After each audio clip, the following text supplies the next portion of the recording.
So, good day everyone. My report is all about authors' knowledge, rationales, and principles study flow through or stuck in the publishing pipeline, the case of early reading with young learners.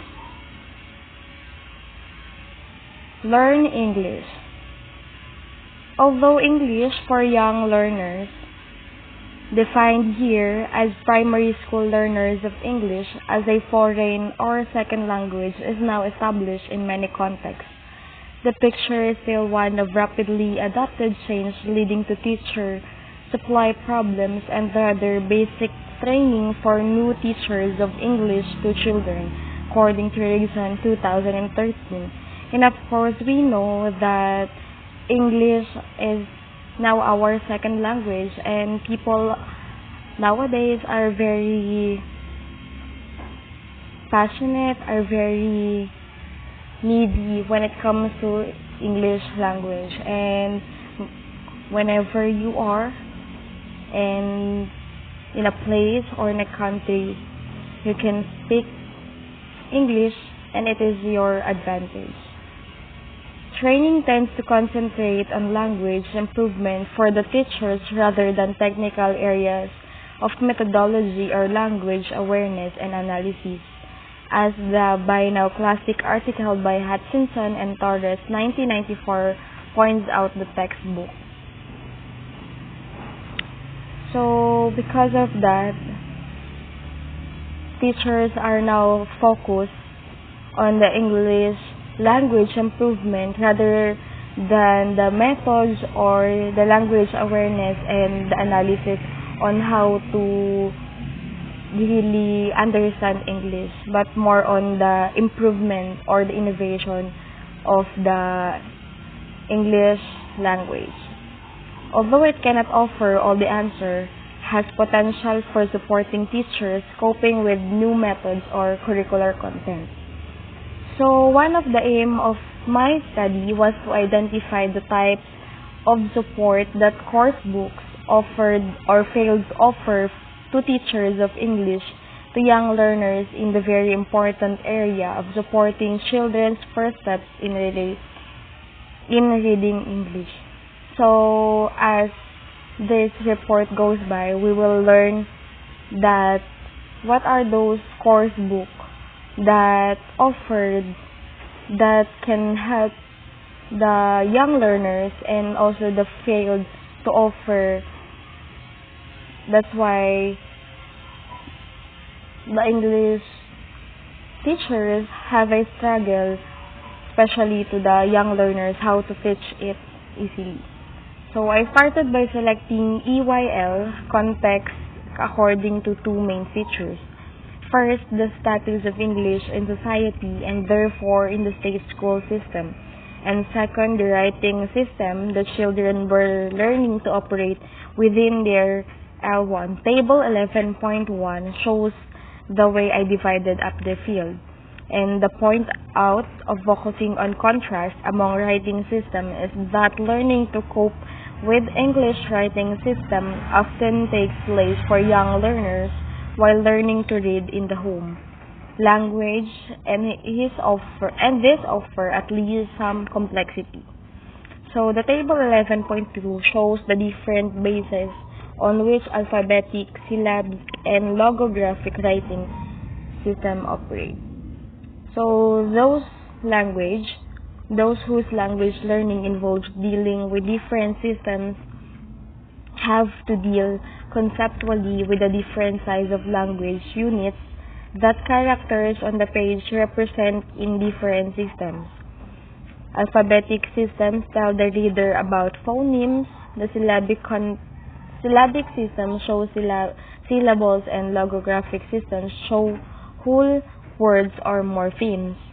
Even the children whose L1 shares the Roman alphabet with English will need to accommodate to the fact that the same letters may stand for very different sounding phonemes in two languages.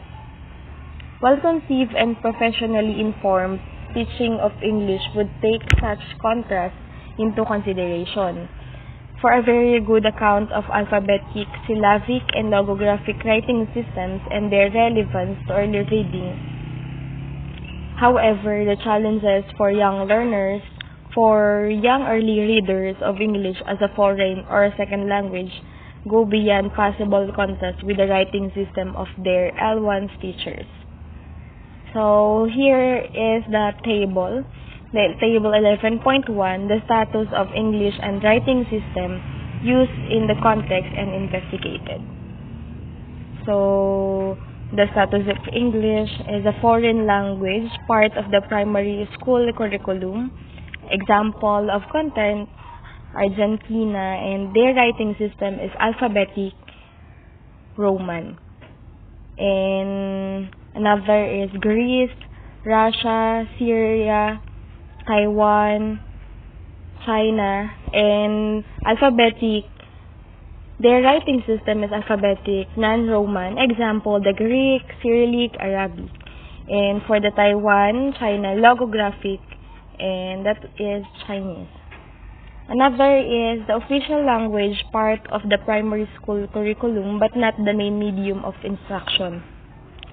Malaysia is the several ethnic and linguistic groups. Their writing system is syllabic, logographic, alphabetic, and for Sri Lanka is syllabic. Official language, part of the primary school curriculum and the main medium of instruction, Cameroon, English medium, and French medium schools. Their writing system is alphabetic for home languages, but English or French is usually the language in which literacy is first established. So, in the table 11.2, the linguistic units represented in the different writing systems. So, on the first table, it is the status of English and it's the writing system, while on the 11.2, it represents their differences in writing systems. So, we have for alphabetic, syllabic, and logographic.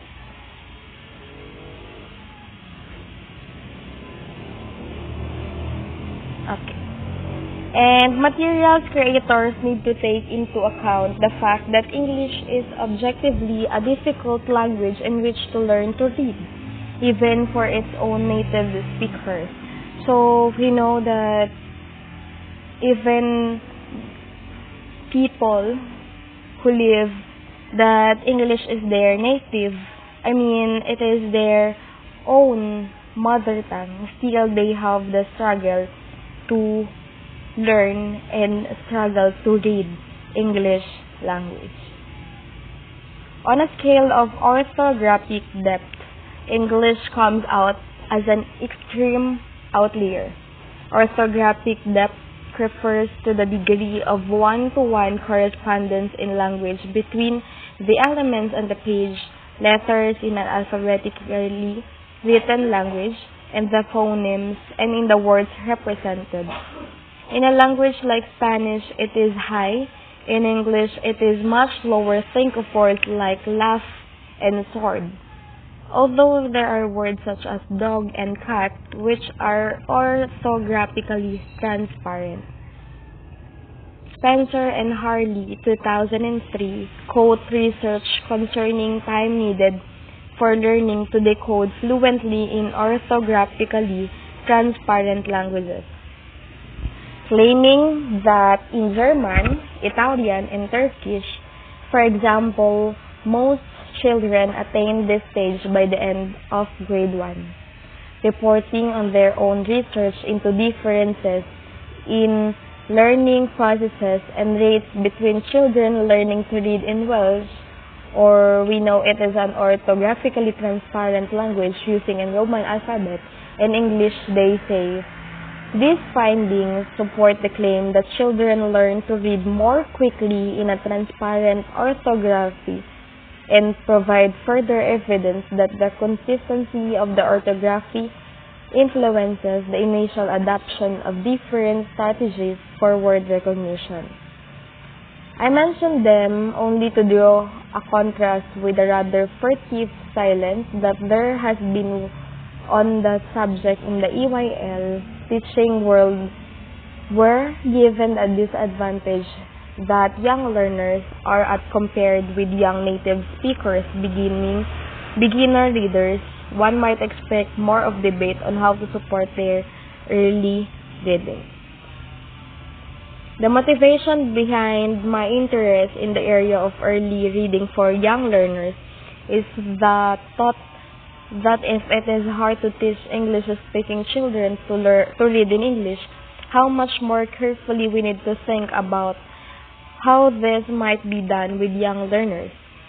So, my research aimed to find out how carefully we are currently thinking based on the evidence from interviews with teachers but also on analysis of materials, which is the subject of this chapter. So, how course books might give support. So, how important the course book really is. In the case of support for children in early reading, course books have their limitations but also considerable potential. The limitations are, as ever, at the global levels of teachers' attitude and skills in overall classroom interaction. For example, course materials may endorse but cannot enforce a concern for meaning. They also may recommend but cannot ensure that a teacher carries out the types of whole class interactive activities beyond the course book which have been reported as useful for the reading development of learners of English as a foreign or second language as well as for native speakers. So we all know that course book, it is very useful and yet it is limited, but we know it helps a lot for the teachers at the same time for the young learners. But still, we cannot depend on the course book because we cannot see or we cannot think for the students if it is very useful. I mean, not everyone can adapt and can understand what the course book really is. Second language as well for the native of speakers. For example, reports on the use of big books for shared reading with the whole class in Oman. Their use in some other contexts is well attested. For example, by Yacob 2006 for Malaysia, promoting the type of activity is more realistically the province of teacher development. So the important or very important part of the course book is promoting the type of activity is more realistically. And that said, there is still very useful support to be given in terms of framework of content and activities within the course book. If well conceived, this can purposefully structure what teachers do concerning first steps in reading. This support could be in two main areas. So again, what is the essence of having or the support of the course book? If well conceived, this can purposefully structure what teachers do concerning first steps in reading. So, what are the issues or the concerns of the teachers first? And number one, principle, choice, and sequencing of reading focal material. Carefully designed materials will show system in the selection and sequencing of the elements for children to learn from. For example, there could be principled thinking behind the choice of vocabulary items that are to be used in reading focal work. That is work which gives children support into how to crack the code of the English writing system, or should we say child-friendly and easy to illustrate. One possible principle would be to choose words exhibiting frequent and regular, reliable letter sound correspondence, that is the word set. For example, bat, cat, fat, mat, pat, rat, sat. Offer the children the at rhyme elements of the words, giving opportunities for early pattern sticking and use of analogy in working outwards. Another people might be that of frequency and usefulness regardless of transparency, so that words such as laugh, says, does, to, by would be focused on at an early stage for sight recognition by the overall shape of each word as a whole, because the letter sounding root decoding is not going to lead to a secure success. A third principle might be to do both, but to support and overtly introduce children to different strategies for coping with the two categories of words. The same of thinking could underlie decisions about the order in which the letter sounds correspondence should be presented in the material. So number 2, so before we proceed, we just need to use some words that is very familiar and exist for the young learners, for the very young age of the learners. So we need to avoid some jargon words, of course, and we need to replace it a very reliable words. So number 2, principal choice of early reading activities, pattern finding. A second area in which principal choices may be built into material is in the use of activities especially designed to give children the maximum opportunities to come to grips with the system they need to deal with in order to arrive as soon as possible at a stage when they could become autonomous users of the printed or written word. Activities which encourage dynamic interaction with the data, pattern finding within groups of words rather than rote learning of list of words, for example, would fit this definition. Rhyme finding and working out newly seen words by analogy are good examples of dynamic activities types, and the bat, cat, fat, mat, pat, rat, sat set of words from the section above is an example of material which this type of activity could be done. So, based on what I've said a while ago, we need to use some words that young learners will recognize and remember it. We can use some words that has a rhyme. In the textbook research, it was on the basis of the 2 sets of principles above that I undertook that on the page analysis of EYL course materials from the 3 different types of context shown in table 11.1. In all, books from 22 different textbook series were analyzed. There were 40 volumes in all. Since the work connected with first types of reading often extended into the second level of course series, which usually meant into the second year of learning, and the focus on materials published locally for use in the country of publication, although there were also included some international materials known to be used in their original versions in some other contexts. Courses of Anglophone for Francophone Cameroon were investigated, as well as the materials used in the Greek state and private sectors, the People's Republic of China, Taiwan, South Korea, India, Malaysia, Russia, Sri Lanka, and Syria. The 2 main methods of analysis were used. The first was qualitative, attempting to characterize what was going on in each course in terms of selection of language and the types of activities to support early reading.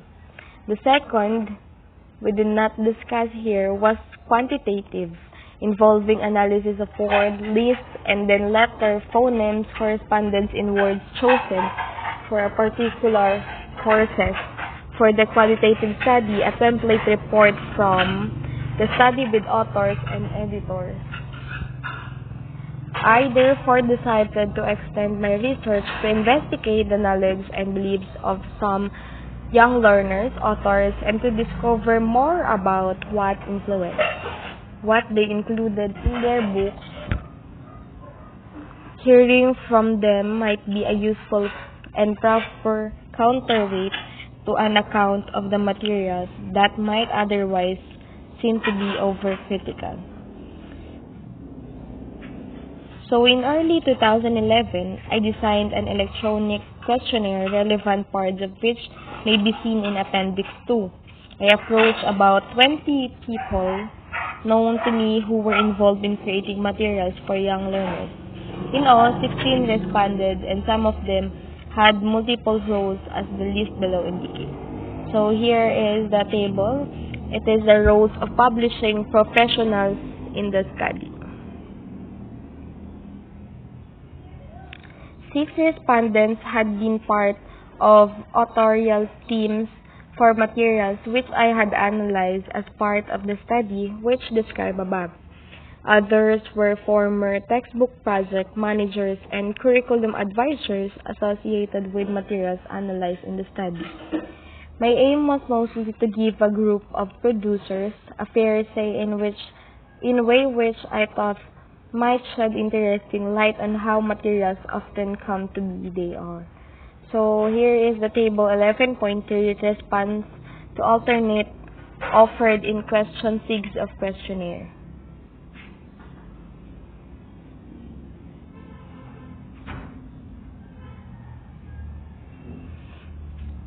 And the continuation of table 11.3.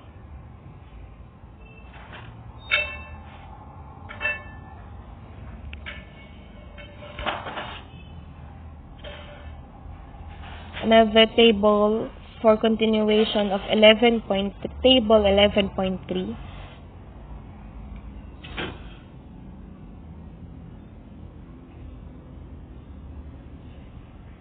The most striking overall finding from this study was that some of the views expressed by a majority of the authors and editors group run counter to what was found in the materials during analysis. It is acknowledged that not all the respondents had direct responsibility for the actual materials analyzed, but it remains striking, for example, that even 7/16 should agree with the proposition. So the table 11.4, EYL respondents' opinions on how well their published materials represented their views on reading.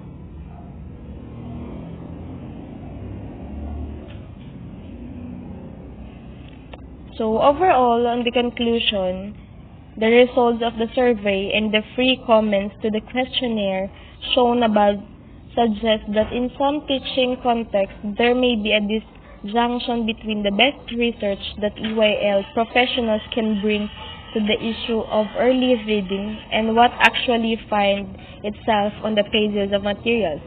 It could be the case, as the quotations above suggest, that nervousness about attempting change in markets which traditional localized approach to reading instructions are strongly represented could play a part in the conservative shaping that seems to be apparent in the course book analyzed.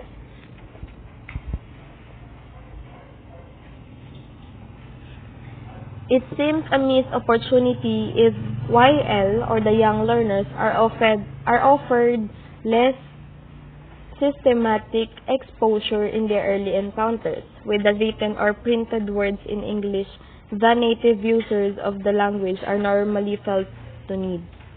Scher's principle of leading children to a stage when self-teaching can start is very relevant here. If our aim is to launch children as learners who are not merely and eventually learning to read, but will be capable as soon as possible of learning through their reading and finding themselves able to read easily enough for it to become a pleasure. So overall in this report, I can say that we are all have a struggle in our second language, or even on the people whose English is their mother tongue still have their own struggles. They have their own problems in reading and even in a English language. So based on this report, in our young learners, sometimes the people are much focused on the innovation rather than on the methods how we can learn easily for the English language. And for the young learners and also for the teachers, it is a two-way communication. You teach and the student will learn. Likewise, if the student will learn, they will adapt or they can understand what on the activity you will give to them. So on the young age, we need to learn more and more and more and more. And of course, we cannot learn if we don't love to read. So thank you so much and God bless. Thank you.